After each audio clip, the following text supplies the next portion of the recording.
안녕하십니까? 데이터 및 팩트에 기반하여 분석하는 팩트체크입니다.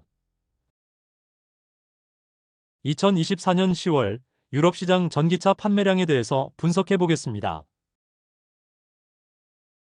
10월 유럽 시장 전기차 판매량을 분석해 보면 BEV는 16만 9,525대로 전년 동기 대비 6.9% 증가, PHEV는 8만 2,836대로 전년 동기 대비 마이너스 7.2% 감소, HEV는 34만 6,548대로 전년 동기 대비 15.8% 증가하였습니다.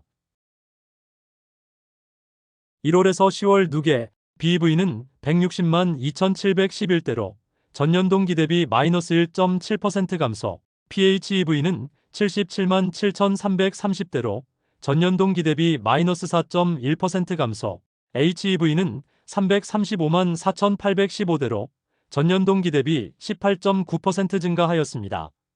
현재 유럽 시장에서 HEV 판매량 성장률 증가의 과실은 일본 업체들의 판매량 증가로 나타나고 있습니다.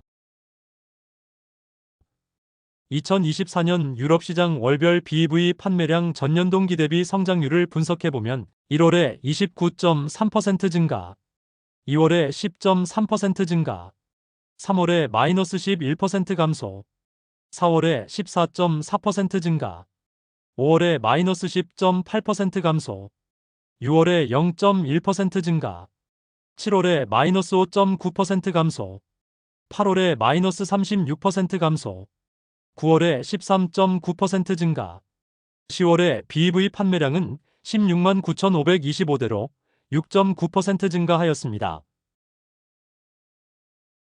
2024년 유럽 시장에서 테슬라의 전년 동기 대비 판매량 성장률을 분석해보면 1월에 86.3% 증가, 2월에 20.1% 증가, 3월에 마이너스 34.9% 감소, 4월에 마이너스 2.3% 감소, 5월에 마이너스 35.9% 감소, 6월에 마이너스 7.2% 감소, 7월에 마이너스 14.8% 감소, 8월에 마이너스 36.4% 감소, 9월에 29.8% 증가, 10월에 마이너스 23.1% 감소하였습니다. 2024년 유럽 시장에서 테슬라의 연간 판매량이 플러스 성장으로 반전할 수 있을지는 4분기 판매량이 중요한 것으로 분석됩니다. 유럽 주요 국가 BEV 판매량을 분석해보면 2024년 10월에 독일은 35,491대로 전년 동기 대비 마이너스 5% 감소, 영국은 29,802대로 25% 증가, 프랑스는 28,899대로 마이너스 18% 감소, 벨기에는 12,738대로 48% 증가, 네덜란드는 19,984대로 32% 증가, 노르웨이는 18,862대로 45% 증가, 덴마크는 8,832대로 83% 증가, 스웨덴은 8,780대로 마이너스 7% 감소, 이탈리아는 5,023대로 마이너스 13% 감소, 스페인은 4,768대로 마이너스 6% 감소하였습니다. 유럽 전기차 시장에서 판매량 기준 1위 국가는 독일이므로 독일 시장에서 전기차 판매량 역성장이 유럽 전기차 전체 판매량의 역성장에 결정적인 영향을 미치고 있습니다. 2024년 1월에서 10월 누계 유럽 주요 국가 BEV 판매량을 분석해보면 독일은 31만 1,881대로 전년 동기 대비 마이너스 27% 감소, 영국은 29만 9,733대로 14% 증가, 프랑스는 23만 7,740대로 3% 증가, 벨기에는 10만 9,017대로 41% 증가, 네덜란드는 10만 1,435대로 9% 증가, 노르웨이는 9만 1,788대로 5% 증가, 스웨덴은 7만 4,625대로 마이너스 18% 감소, 덴마크는 6만 9,677대로 53% 증가, 이탈리아는 5만 3,241대로 3% 증가, 스페인은 4만 2,762대로 8% 증가하였습니다. 유럽 시장 전기차 모델별 판매량을 분석해보면 2024년 9월에 1위는 테슬라 모델 Y 28,995대. 2위는 테슬라 모델 3 14,967대. 3위는 스코다 에냐크 10,085대. 4위는 볼보 EX30 7,395대. 5위는 폭스바겐 ID4 7,090대. 6위는 아우디 Q4 이트론 5,615대. 7위는 포드 쿠가 5,579대. 8위는 폭스바겐 ID7 5,462대. 9위는 폭스바겐 ID3 5,175대. 10위는 BMW iX1 5,149대를 판매하였으며 스코다 에냐크가 판매량 순위 3위에 진입하였고 폭스바겐 ID7의 판매량이 급성장하고 있습니다. 1월에서 9월 누계 판매량을 분석해보면 1위는 테슬라 모델 Y 15만 5,219대. 2위는 테슬라 모델 3 8만 5,954대. 3위는 볼보 EX30 6만 1,210대. 4위는 아우디 Q4 이트론 5만 1,400대. 5위는 스코다 에냐크 5만 198대. 6위는 폭스바겐 ID4 4만 5,282대. 7위는 MG4 4만 2,890대. 8위는 폭스바겐 ID3 4만 1,233대. 9위는 볼보 XC60 4만 894대. 10위는 BMW iX1 3만 8,726대를 판매하였으며 올해 유럽 시장에서 보급형 전기차 볼보의 EX30이 다크호스로 등장하였습니다. 2024년 1월에서 10월 유럽 시장에서 자동차 업체별 전년동기 대비 판매량 성장률을 분석해보면 폭스바겐 그룹은 2% 증가, 스텔란티스는 -7% 감소, 르노 그룹은 1% 증가, 현대차 그룹은 -4% 감소, 도요타 그룹은 13% 증가, BMW 그룹은 3% 증가, 벤츠는 -1% 감소, 포드는 -18% 감소, 볼보는 33% 증가, 닛산은 7% 증가, 테슬라는 -12% 감소하였으며 유럽 시장에서 전년동기 대비 양호한 판매량 성장률을 유지하고 있는 업체는 도요타 그룹과 볼보로 분석됩니다. 2024년 유럽 시장에서 배터리 조달 주요 업체별 비중을 분석해보면 폭스바겐 그룹은 LGES 73%, 삼성 SDI 17%, SK온 7%, CATL 3%의 비율로 배터리를 조달, 스텔란티스는 LGES 7%, 삼성 SDI 9%, CATL 78%의 비율로 배터리를 조달, BMW는 삼성 SDI 39%, CATL 53%의 비율로 배터리를 조달, 르노는 LGES 64%의 비율로 배터리를 조달, 벤츠는 LGES 13%, SK온 24%, CATL 34%의 비율로 배터리를 조달, 현대차 그룹은 LGES 14%, SK온은 50%, CATL 36%의 비율로 배터리를 조달, 볼보는 LGES 28%, CATL 35%의 비율로 배터리를 조달, 도요타는 CATL 18%의 비율로 배터리를 조달, 포드는 LGES 27%, 삼성 SDI 22%, SK온은 21%, CATL은 30%의 비율로 배터리를 조달하고 있습니다. 현대차 그룹의 보급형 신규 전기차 기아의 EV3와 캐스퍼 EV가 2025년 유럽 시장에 본격 판매를 시작하여 판매량 급증을 해야만 K배터리의 점유율 상승의 모멘텀이 될 것으로 분석합니다.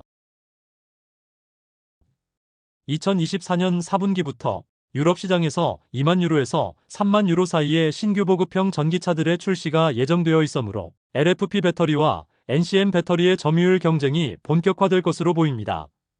유럽은 중국산 전기차에 대해서 관세 인상으로 유럽 자국의 자동차 산업을 보호하고 있으며 중국 전기차 업체들의 전략이 어떻게 흘러갈지도 눈여겨봐야 할 것으로 보입니다. 배터리 사업의 어려움, 좀 특이함을 좀 말씀드리면 배터리는 거의 다 소울 벤더입니다. 그래서 GM에 들어가는 차에 배터리 넣을 때 여러 회사 배터리 쓰는 게 아니라 A라는 회사 것만 씁니다.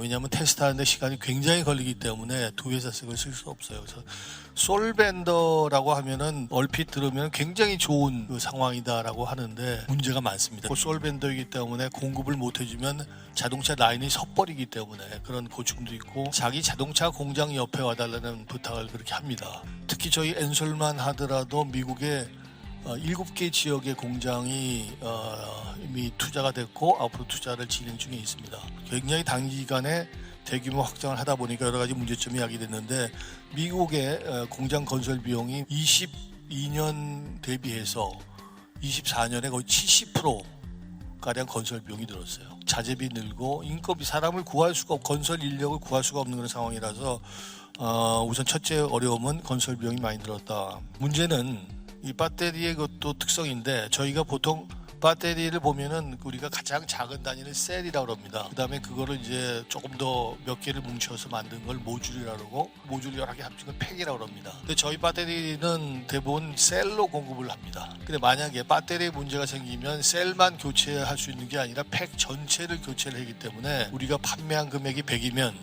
100만 보상해 주는 게 아니라 150을 보상을 해줘야 돼요. 과다하게 리콜 비용이 발생이 된다는 리스크를 안고 있고, 근데 위기는 기회입니다. 이런 그 리스크가 크기 때문에 품질에 대해서 정말 최선을 다할 수밖에 없는 그런 상황이다라고 말씀을 드리고 싶고, 최근에 이제 외부의 상황도 농중치가 않습니다. 제가 CEO를 했을 때 중국에 거의 1년에 한 달에 한 번씩 갔어요.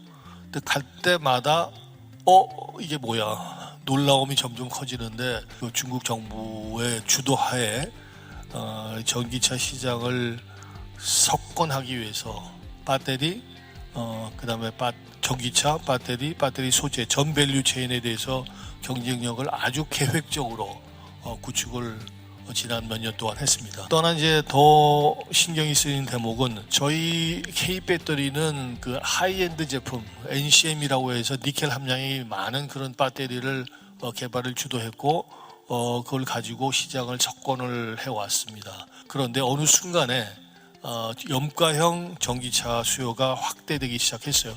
사실은 저희가 염가형 전기차가 이렇게 빨리 올 줄은 사실은 예측을 못했는데 염가형 전기차 수요가 확대됨에 따라서 중국이 개발한 LFP 배터리라는 것은 NCM하고 다른 것인데 이거의 강점은 싸다는 것이고 안전성이 좀 좋습니다. 다만 단점은 주행거리가 굉장히 짧다.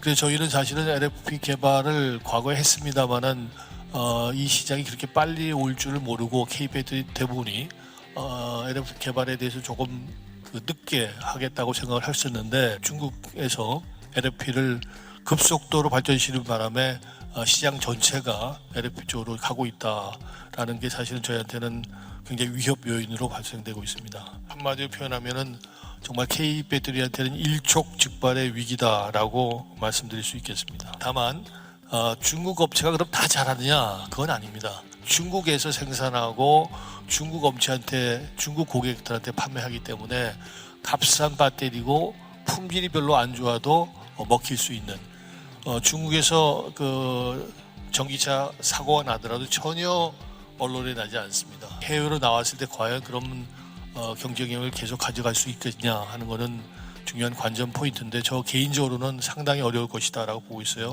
두고 봐야 되는데 이미 중국의 배터리 회사 중에 독일로 진출을 했다가 도저히 제대로 제품이 안 나와서 투자를 중단한 그런 케이스도 있습니다. 그래서 저희한테는 뭐 기회가 아니겠느냐 하는 생각이 들고 한편 또 전기차 주시장이 미국하고 유럽인데 당분간은 미국의 IRA 등 또 유럽도 아마 IRA를 준비하고 있는 걸로 알고 있는데 중국에 대한 무역 장벽이 존재하기 때문에 이 또한 우리한테는 기회가 있지 않을까 하는 생각이 듭니다. 또 하나는 그 중국 업체는 아까 말씀드렸듯이 하이엔드 제품에 대해서는 지금까지 투자를 안 해서 굉장히 취약합니다. 그래서 K배터리 장점이기도 한데 저희 K배터리가 하이니켈, 그다음 미드니켈, 고전압 이런 쪽에 강점이 있기 때문에 그런 강점을 가지면 중국하고 한번 싸워서 이길 수 있지 않을까. 앞으로 3년 내지 5년이 매우 K배터리한테 중요한데 중국 업체들과 경쟁했을 때 정말 제대로 싸워서 이길 수 있는 준비를 할 수 있는 기간이 아마 3년 내지 5년이 아닐까 싶습니다. K배터리의 미래를 결정하는 매우 중요한 시기이고 위기를 기회로 만들 수 있는 전략과 강한 실행력으로 K배터리가 반드시 위너가 될 수 있도록 해야 됩니다. 제 채널 커뮤니티 게시판에 전기차 및 배터리 관련 최신 정보를 실시간으로 업로드하고 있으니 구독자님들은 참고하시길 바랍니다. 감사합니다.